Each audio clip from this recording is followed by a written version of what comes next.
Hi guys, so today I got a shipment from AF, and when I open it up and have a look, I'm impressed enough that I want to do this video.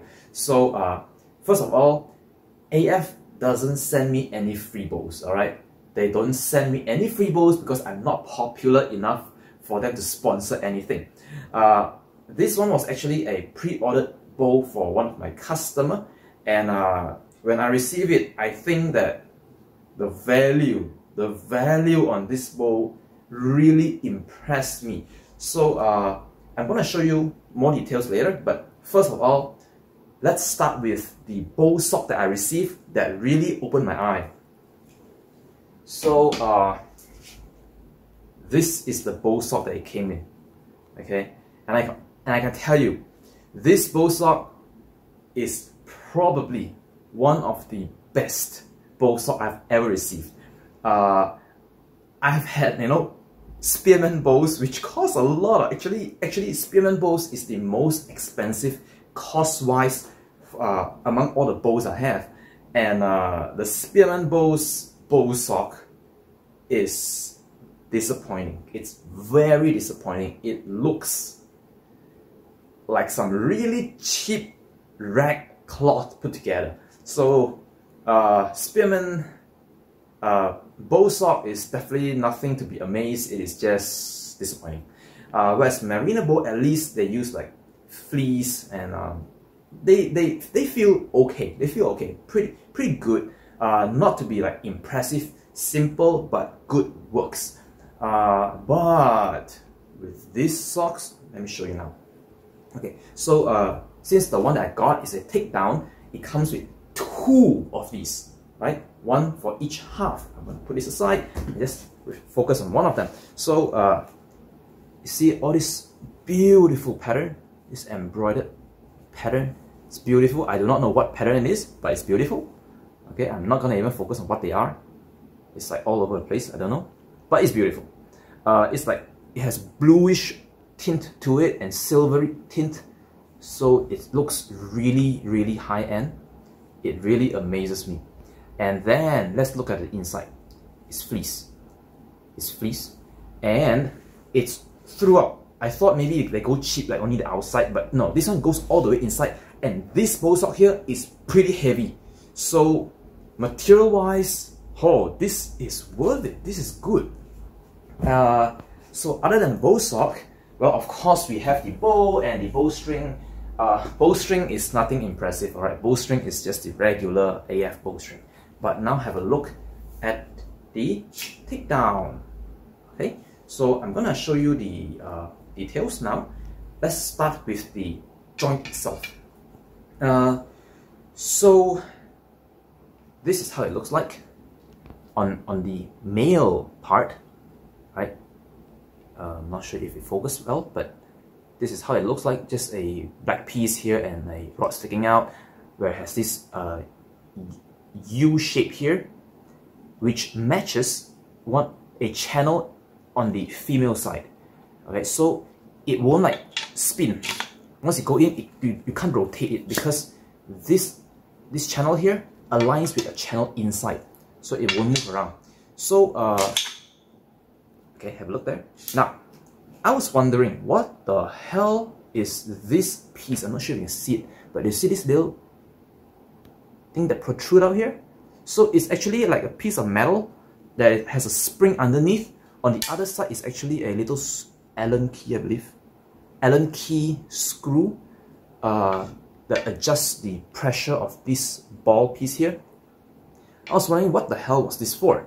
So it turns out to be because some manufacturer, they use magnetic steel here, but this one here is not magnetic, so it doesn't stick. It's not magnetic. Okay, this is just a little bit of a paper clip, and it doesn't stick. Okay, so because this is not magnetic, it doesn't hold together. So that's why this piece here is to apply pressure so that it does not fall off. Okay, so nothing much, it's just to apply some pressure, have some friction, doesn't fall off. But the joint is actually pretty well made. there is a very tiny amount of play. I don't think the camera can pick it up. It's like so small. I can feel it in the hand. It's very, very small. But there, okay, I'm not sure if the camera can see it. But let's see if we try to focus on there's texture on the leather here. But let's see if we can see anything. I can feel it in the hand. There's a very, very tiny movement. Very tiny. But I do not think it can be captured on the camera. It's very small. Even from here, when I see it, it's like 0.3 mm kind of movement. So it's really tiny. I'm not sure if you can see it. Okay, very tiny. So the joint is pretty good. I'm satisfied with the joint. Okay, let's have a look at the rest of the handle. So on this part here, at least on this unit, I'm not sure in the future what you get, but on this unit, it has this Takedown wood, which is often used on the premium bows. Okay, Takedown wood. So it definitely looks good. This is how it looks on the back, and this is how it looks on the belly side. That's how the arrow pass look like. Okay, so I'm going to turn it around. You can have a look. That's how the bow looks like. Okay, so when it comes to the limb, now I have something to say about that. So it has a bamboo core. You can't see it very well, but bamboo core. You can see this is bamboo. The other side is also bamboo. Okay. Now you might think that this is a premium bow and therefore it should have bare pole fiberglass. No. Okay, no. So how do I know? Well, bare pole fiberglass is actually very clear. You can see through into the grain of the core, very clear. In this case, have a look. It is very blurry, and it's definitely not because of the finishing. There's actually small hint of like white streaks. So okay, like right here, it's probably very difficult to capture on the camera, but there is a white streak here where my thumb is. Right, yeah, the camera can capture a little bit of it. So these occur on the China domestic fiberglass. So these are China domestic clear fiberglass, not the bare pole. But of course, does it affect the way it draws? I don't think so. It draws well. Alright, so now have a look at the sear. Now, the sear is where I'm so impressed. Okay, have a look. How thin that is. Okay, let me pull it apart. Okay, yeah. Look at how thin that is. Oh my god. You see, this is my pinky. This is my thumb. Oh my goodness. This is so narrow. Oh my god. Okay, like how narrow? I'm gonna put a string on so that you can see more clearly. Okay, so this is a string, and you can see the diameter of the string compared to the sear itself. Oh, that is really thin, really sexy, efficient. The sear is very light, very efficient. Definitely, AF did a good job when it comes to efficiency. Of course, there's always argument about making a sear thinner, because I've actually approached Spearman and Mariner asking same question. Why would they not make the sear thinner? So according to them, if you make it this thin, the problem is durability and twist. So let's talk about durability first. So sometimes they make it a bit wider. It's because when you have a little bit of defect in the glue, then if you make it that thin and a small defect in there, it delaminates very easily. But when you make it wider, it is less likely to delaminate.